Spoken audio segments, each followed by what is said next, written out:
దేవునికి మహిమ కలుగును గాక. మీ అందరికీ శుభములు, వందనాలు తెలియజేస్తున్నా. ఈ రోజు దేవుని యొక్క వాక్యం ఆదికాండం 1వ అధ్యాయం 24వ వచనం. దేవుడు వాటి జాతి ప్రకారము జీవము గల వాటిని అనగా వాటి జాతి ప్రకారము పశువులను, పురుగులను, అడవి జంతువులను భూమి పుట్టించిన గాకని పలికెను. ఆ ప్రకారం ఆయన దేవుడు సృష్టించిన ప్రతి సృష్టిలో ఈ జంతువులన్నీ కూడా తల దించుకొని నడుస్తాయి. ఒక మనుష్యుడు ఒక్కడే తల ఎత్తుకొని నడుస్తాడు. మన కుటుంబములు, మన సంతతి, మన తరాలు, మన వంశావళి అన్ని బాగుండాలి అంటే మనం తల ఎత్తుకొని నడిచేవారిగా, ఎవ్వరి ముందట తల వంచుకొని నడవద్దు. యేసు ప్రభు కూడా ఆ సాతాను అన్నది, నువ్వు తల వంచితే ఈ రాజ్యమంతా నీకు ఇచ్చేస్తానన్నది. కానీ యేసు ప్రభు తల వంచలేదు.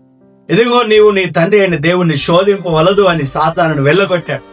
అందుకనే కీర్తన 104వ అధ్యాయం 20 నుంచి 23 వరకు ఈ రాత్రంతా జంతువులు పనిచేస్తాయి. జంతువులు ఆహారం కొరకు వెతుకుతాయి. అయితే అవి ఉదయం కాగానే తమ గుహలకు వెళ్ళిపోతాయి. అయితే ఉదయం ఉన్న నరుడు సాయంకాలం వరకు పనిచేస్తాడు. మనం అలా పని చేయాలి. ఈ రాత్రంతా పని చేసినప్పుడు ఏమవుతుందంటే ఇన్సోమినియా వ్యాధులు వస్తాయి, రోగాలు వస్తాయి, కుటుంబాల్లో విడాకులు, అనేకమైన సమస్యలు. మనము ఉదయమున పని చేసే వారంగా, మన పనిని మనం సృష్టించుకునే వారంగా ఉండాలి. వ్యాపారాల్లో దేవుడు మనల్ని, మన కుటుంబాన్ని దీవించి ఆశీర్వదించును గాక. ఆమేన్.